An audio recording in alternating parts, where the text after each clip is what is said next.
In this video, we show you itineraries for 1 to 5 days in Rome, what to do on each day, how to optimize your itinerary by taking in the main attractions in each region, what to do if I have fewer days, what to do if I have more days, is the Vatican worth it, not worth it. Guys, it's a great video that will help you plan your entire trip and what to do on each day, guys. So don't forget to give us a like, subscribe to the channel, and buckle up.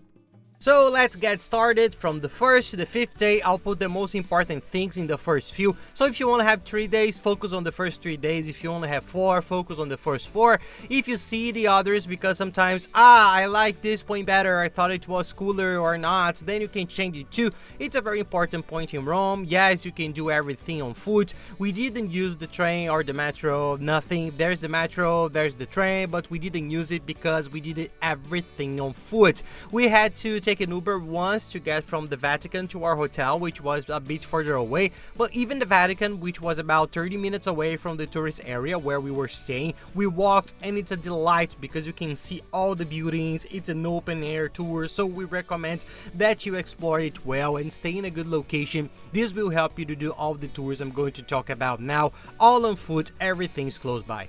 So let's go. The first one won't start at the Colosseum because you have to go there early, so you probably arrive in the morning, at lunch, or in the afternoon. So we will leave the first day to do something that doesn't require so much advance notice, that doesn't require getting up so early. On the first day, a very nice thing to do is to go and see the Trevi Fountain, which is very beautiful. It's going to be full of people, so don't expect it to be empty because it does get crowded unless you arrive at 6 o'clock in the morning. But it's a very important tourist attraction. Near the Trevi Fountain, there's also Piazza di Spagna, which is very beautiful, a very beautiful square with a lovely staircase so you can wander around. And a general tip for Rome: walk the streets. You see that there are several streets that you enter and they're beautiful, super charming, so go for a walk, put it on Google Maps, go for a walk, see where you haven't been yet. You can do it. It's like an organized labyrinth, not a maze where you get lost, but you do it like this to go around all the streets because it's really nice. Then you see that you're crossing Via del Corso. It has this name because it's Rome's main avenue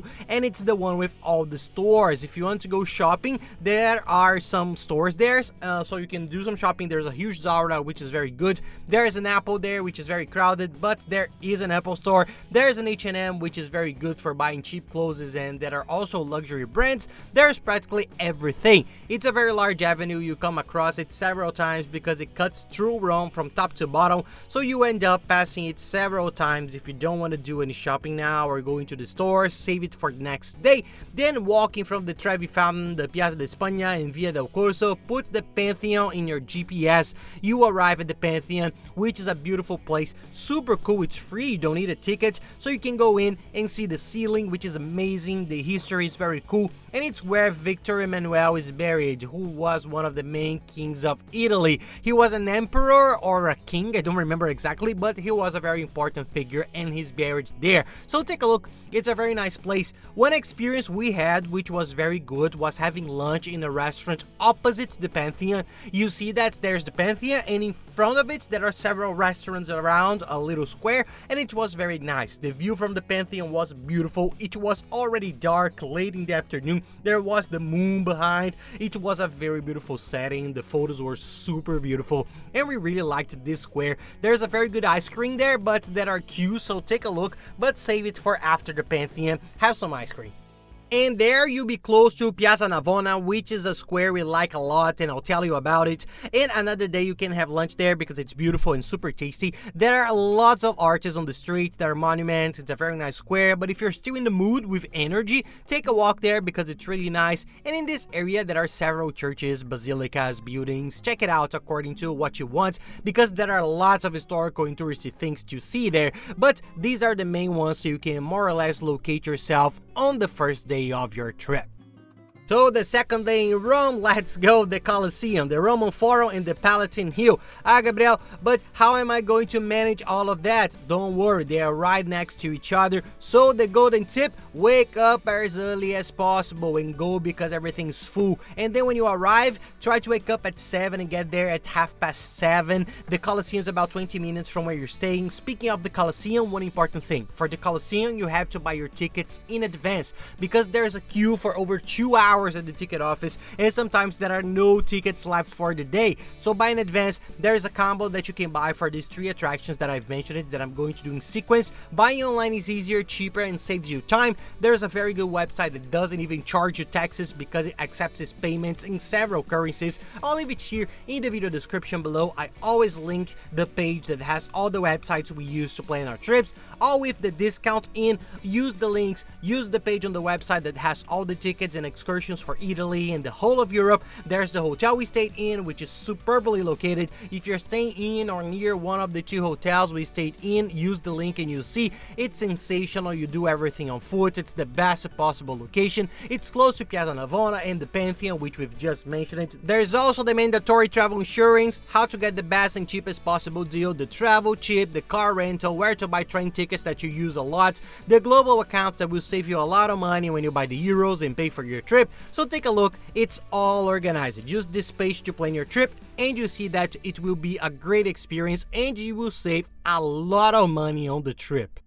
When you get there, go to the Colosseum first because it's the most crowded, so if you get there early and go there, you have a much better experience with fewer queues, fewer people. You take the tour inside, you get to know it. It might take you a couple of hours to see the whole Colosseum. There's the museum inside, it's very nice. When you leave, you go to the Roman Forum. These are the structures that have been preserved, the works, the sculptures in the open air. It's very cool, very cool. If it's raining, the Roman Forum can be very difficult or very loose. We were very hot when we went, but it's very beautiful. And the Palatine, it's next to the Roman Forum. It's kind of a combination of these 3, so you end up doing it all. You get a bit tired, you have an extra coffee that day, but it's an incredible experience, a very nice tour. Leaving there, just ahead, walking a little bit, is the Vittorio Emanuele monument, the one I mentioned that's in the Pantheon, that's buried there. It's a giant monument. I can't explain what it is. It's a museum that was built in his honor. Its front part is very beautiful. There's a square in front of it. Go to the square, don't go straight in front of the museum because then you can take a picture with the museum in the background. It's beautiful. Then there's the Vittorio Emanuele monument, which is very beautiful. One tip is to go inside and go up to the terrace. There's a terrace up there with a beautiful view and you get a really nice view of the Colosseum, so you'll be able to take some really nice pictures. You can also go up to the top of the palace, but then you'll need a ticket which you have to buy on the spot, but I don't think it's necessary. Just going up to the terrace, which has free access, is very nice and many people don't know about it. People walk past and don't know if they can go in or not. You can go into the museum, into the building. It's very easy. You can go up on the terrace. It's very nice. You will like it and you're gonna have a beautiful view to take wonderful pictures. When you get out of there, try to find somewhere to eat. There are lots of little squares. You'll find the Trajan column, which is a very nice monument. If you walk a little to the right, take advantage of the fact that you're already at the bottom of the part of the map, which is a little further away, which is the Papal Basilica of Santa Maria Maggiore, which is very cool. It's one of the most iconic in the world, one of the most important for Catholicism, for all the religious history that has taken place in Italy. So take a look around. It's a very important and cool church, and take a walk around these parts. There's lots to do. I don't know how long you spend in each place, but afterwards you can go for dinner, eat in a restaurant. You see that I'm not going to give you any tips on restaurants here because the best thing to do when you're hungry is to search for them on Google Maps and look around. You see that there are restaurants everywhere and they're all very good. The ones that weren't even listed and that what we went to unintentionally were the best experience. Sometimes they're more local, smaller restaurants. The food was delicious, so do some exploring. Don't get stuck looking for restaurant tips, where to eat, do I need to go to a Michelin-starred restaurant? No, explore Rome's local cuisine, which is very nice and it's really part of the trip. If you only have 2 days in Rome, you can fit more things into those days. It's going to be a bit of a rush, but you can do more. So see what you want to do, but now we're going to continue with the other days. If you only have 2 days, you can throw everything in and try to optimize those 2 days. If not, you can do everything more calmly. Third day of the trip, in my opinion, I know it's a religious thing, so it divides opinion, but I think you have to include the Vatican. The Vatican was one of the most impressive places in terms of beauty and size. The scale of it is one of the most absurd things I've ever seen. It's very cool. I think you have to visit it. The tip is to get there very early. The Vatican is a giant square with St. Peter's Basilica. It's the main church in the Vatican, the one where the Pope comes out of the window to say the Mass. It opens at 7. It's free. You can go there. there, you can't wear a tank top, shorts, or a short skirt, so you just have to tidy up your look. And the tip is arrive at 7. Because of the time zone, we woke up at 6:30 and arrived at 7, and there were only us. We went in and it was wonderful. When we left, it was a 20, a 30 in the square, and there were about 500 people in the square. So arrive first, go to St. Peter's Basilica, which opens at 7, explore it, enjoy it, it's free, and then go on the Vatican Museum, or the Vatican Museums as they call them. You do need a ticket for these. They sell them on the website I mentioned below, and it's very crowded, so go quietly knowing that you're going to have to squeeze through because it's a very long corridor. There are several giant corridors with things on display, and the people are kind of cramped, overwhelmed by the process. There are people who take pictures and stop, so take your time because it's one of the most popular places because of the Sistine Chapel. It's the most popular place in Italy. It's a very important, beautiful tourist attraction. The Sistine Chapel, you have to go. The pictures are very beautiful, but it's another place that gets very crowded. But I think you can get out of there by lunchtime, have some lunch nearby, and do something else there for you to enjoy the beauty of this place. And here's a nice tour to fit in with the Vatican tour. At the Vatican, you see that you'll be crossing the river that runs through Rome with several beautiful bridges. Try to cross one bridge to get to the Vatican, then return from another because they're iconic. They're also tourist attractions. You explore the whole way. You have another hour of sightseeing. And a tip, I recommend that on your way back from the Vatican, you stop by Castel Sant'Angelo. It's a beautiful castle. You can go in and visit it. You can also just walk past it. You see that it's an iconic building. It's worth it, but then you add another point because it's on the way. Then if you go back to the center of Rome, from there you can return to the tourist area. And a tip for the late afternoon is to go to Trastevere, which is the less touristy district. It's a little outside the tourist center, but it's the trendiest district. You'll find that there aren't many clubs and bars in Rome. It's a very historic place. There are restaurants that stay out a bit later, but if you want a more lively place to get to know the nightlife, the life of the people who live there, Trastevere is the perfect place. There are lots of bars and nice restaurants, so you can enjoy the night there, a little of the nightlife. It's a great place to visit and experience that hustle and bustle of the nightlife of Rome.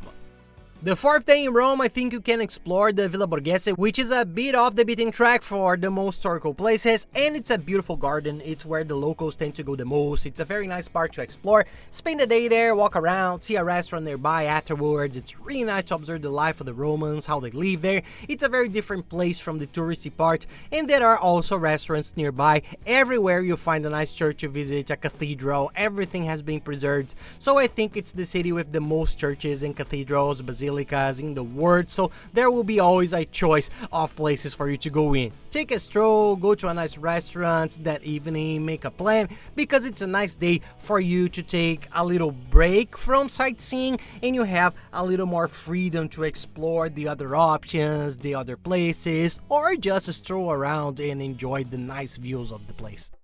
And on the fifth day in Rome, we're going to explore the basilicas because there are basilicas that are very beautiful. Almost all of them are beautiful, but we're going to list the main ones. A nice little itinerary for you to enjoy this part of Italy, very Catholic Italy, which is their history. There's no getting away from it, but it's worth a visit. Look at the pictures, you see that it's very beautiful. For the start of the day, I think the main thing to start with to make your journey easier is the Basilica of San Giovanni Laterano. It's very beautiful. It's the oldest cathedral and one of the 5 most important papal cathedrals in the world. These papal basilicas are very good to research afterwards to see where they're located because they are scattered throughout the city. It's great to learn more about their history, but this is one that's very beautiful and well worth seeing. Leaving there, go to the Capitoline Hill and see the attractions there because there are lots of cool attractions, lots of cool things to see. It's a very beautiful place and it's where political activities have taken place since the early days of Rome, so the history is very interesting. If you can, take the guided tour, which is very worthwhile. On the website I mentioned it, you can also learn more about the history. There's a lot to learn about there. There are 3 palaces there, the new palace, the conservatories, and the sanatorium, which are a bit different but follow more or less the same pattern, and it's only the first 2 that you see because in the first 2 there are capital museums with lots of things for you to visit, and from there you see the Campidoglio Square, which is very nice. Italian is a bit difficult to pronounce, but those of us who speak more Portuguese can manage, but you can also get by with English or Spanish. You see that you mix everything up. They shout a bit, but it's easy. It's just that the tourist names are a bit different. The square is beautiful. It has a sculpture of Emperor Marcus Aurelius. It's not the original. The original is in the Capitoline Museum, which is the one I told you about before, but there's a very nice replica in the square. It's very nice. That's when I really felt like I was in the history of Rome. You know, when you look and remember the books, the things you've studied all your life, there it felt like I really saw what the Roman Empire was like. It's a really nice place to visit. And then leave the end of the day to visit something you didn't get to. There's also the Museum of Rome, which is very cool. It's near Piazza Navona. Back in the evening, Piazza Navona is beautiful with people playing music, instrument. It's really cool. Or in the Spanish Square itself, explore these pizzerias. They're very beautiful both during the day and at night as well. And the golden tip that everyone tags me on Instagram to show you because it's really good, people like it, it's one of the ones we like to give the most: ice cream, Venchi Gelato. I'll put it here so you can see exactly the name. It's a chain that has several throughout Italy, not just in Rome. When you pass a Venchi, buy the ice cream, eat the gelato. Try to get the Nutella one, which they sometimes call hazelnut there, but take a look. If you want to tag us, tag me on @PyLorenzi on my Instagram because it's really cool. It's a delicious ice cream and everyone likes it, so if you go there, please tag me on Instagram. And that's 5 intense days in Rome. There's so much. Sometimes it seems like there's very little, but you spend a lot of time looking at everything, walking around. It's really cool, but it's one of the cities we most enjoy visiting. It's really worth it. I know it's difficult to manage the days, but leave plenty of days for it and less for the others. If you're traveling to Venice, Florence, Milan, 2 days in each one is fine. It's better than taking days away from Rome to spend there, or 4 days in Venice, Milan. We think that for our first trip, there's no much need. And that's it, guys. I hope you liked the video. If you like it, please don't forget to give us a like and subscribe to the channel because it really helps us a lot. And don't forget to check out the other videos, which are very good. There are itineraries from all the countries in Europe, so you can travel with Italy, Rome, France. Take a look because it's really good. I'm going to leave the 2 very good ones so that you can plan your entire trip to Italy there. So thank you very much, guys, and have nice trips.